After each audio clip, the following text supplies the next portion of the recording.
Welcome to This Explainer. I am absolutely thrilled you're joining me today because, well, we're about to unpack one of the most epic, bloody, and genuinely dramatic stories ever told. We're talking about the Norse apocalypse. Now, you've probably seen the blockbuster movies or played the video games, but today, we're going to strip away that pop culture filter entirely and look at the surprisingly real origins of Doomsday. It is a massive tale of gods, monsters, and a universe completely unraveling. So let's get right into it. Okay, let's kick things off by defining what Ragnarok actually means in the original Norse sagas. The Old Norse term translates literally to the fate of the ruling ones, or a bit more poetically, the twilight of the gods. See, this isn't just some simple battle at the end of time, it is the ultimate destiny of the cosmos. Because in the Norse worldview, the gods aren't immortal, and they certainly aren't invincible. They are bound by fate, exactly like the rest of us. But before we get to all the fire and brimstone, I want you to keep this framing question in the back of your mind as we go through this explainer. What if the end of the world is actually just the beginning? As you'll see, the Norse myths completely subvert our modern expectations of what an apocalypse actually means. It's not just about destruction, it's about a deeply necessary reset. Section 1, the Catalyst of Doom. You know, the countdown to Doomsday doesn't actually begin with a great battle or some cosmic earthquake. It begins with a really tragic death in the family. When Baldur, the beloved god of light, starts having these dark, terrifying nightmares foretelling his own death, his mother, Frigg, decides she is absolutely not going to let fate take its course. She summons all of creation, every stone, every tree, every beast, and makes them swear an oath to never harm Baldur. And they all agree. So Baldur basically becomes invincible. But Frigg overlooks one tiny, seemingly insignificant plant, the mistletoe. Finding this single loophole, the trickster god Loki crafts a fatal dart out of mistletoe wood. During a game where the gods are playfully throwing weapons at the now invincible Baldur, Loki hands the dart to Baldur's blind brother, Hogg, and guides his aim. The dart strikes, and the god of light is killed instantly.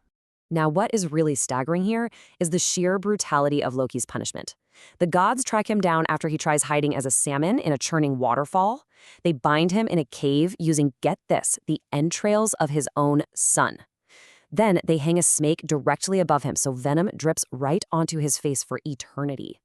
His loyal wife, Sigyn, tries to catch the acid in a wooden bowl, but every time she has to turn away to empty it, the venom strikes his face, causing Loki to literally writhe in agony.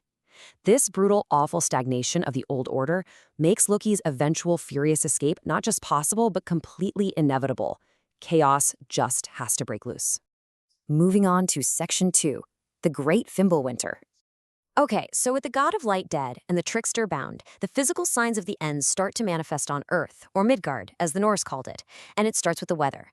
If you were living through this, you definitely need a survival guide. Step 1, bring a really heavy coat to brave Fimbulwinter. This is a horrific 3-year-long freeze where summer completely vanishes from the world. Step 2, find secure shelter, because starving packs of wolves begin roaming the desperate lands. And Step 3, just hide. As food supplies dwindle and mass starvation sets in, humanity devolves into beasts. The social order collapses entirely. Brothers turn against brothers, and families slaughter each other over scarce resources. It's kind of like being on a family vacation when everyone skips lunch, only, way, way more violent. And this brilliantly illustrates where these terrifying stories actually come from. You see, Fimbulwinter wasn't just pulled out of thin air. It was heavily inspired by the very real climate disaster of 536 AD. Historical accounts from that specific time describe a mysterious fog rolling across the globe. The sun gave off this bluish, feeble light without generating any heat. It was a massive volcanic winter that triggered a devastating reverse greenhouse effect, causing crops to fail and widespread starvation. So when the Norse were telling stories of an endless apocalyptic winter, they were very likely preserving the cultural memory of a real-world catastrophe. Section 3, Unleashing the Chaos. As that brutal ice of Fimbulwinter finally begins to thaw, physical space itself just begins to destabilize. Massive cosmic earthquakes erupt, and they are so violent that they shatter the world tree, Yggdrasil, causing whole mountains to crumble.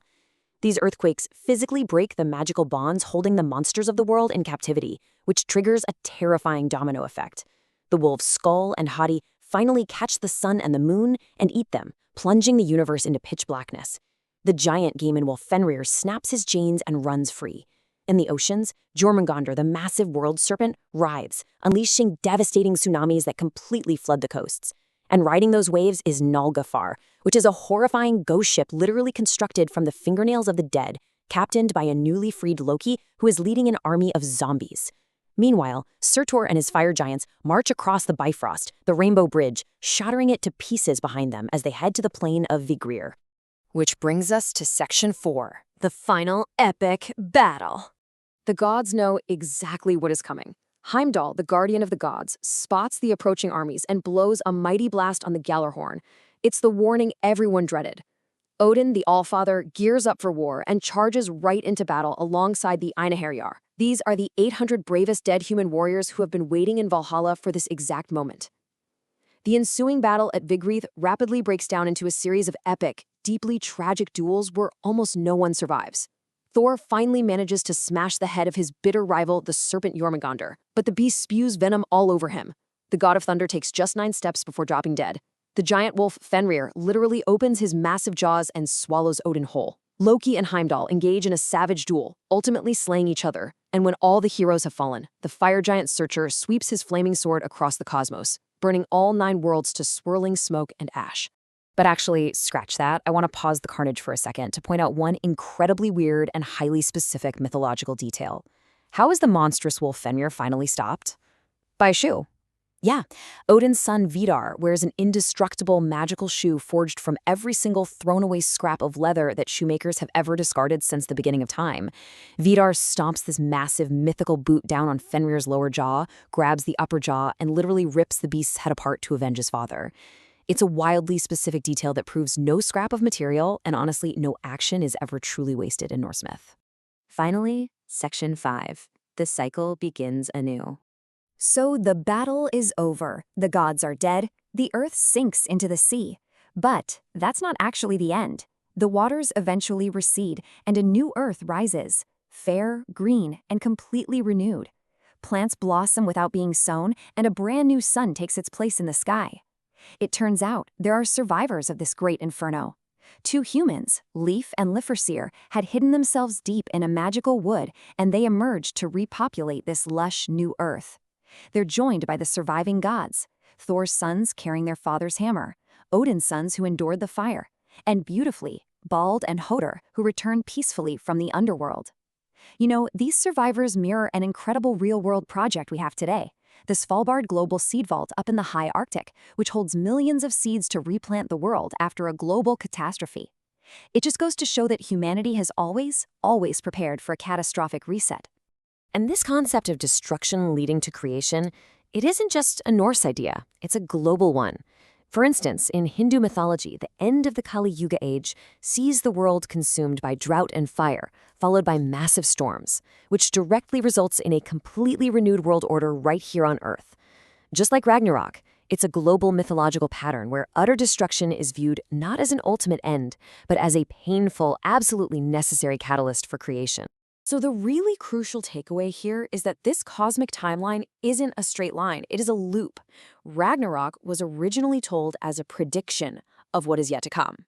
It's a script for the future, not just a history of the past. The creation, the order of the gods, the destruction of Ragnarok, and the lush rebirth, it all feeds right back into itself. The old, stagnant regime literally has to burn away so that a fresh, uncorrupted world can thrive. Which brings us to a wonderfully poetic moment.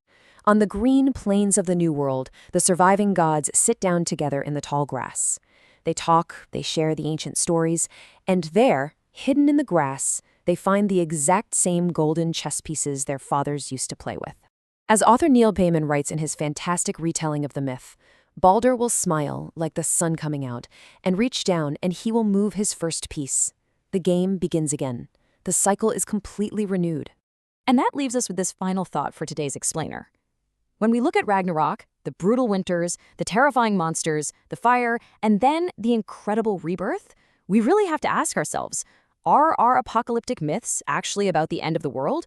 Or are they simply a profound, enduring way for us to process the terrifying, beautiful, and endless cycle of change in our own lives? Think about that the next time you feel like the world is ending.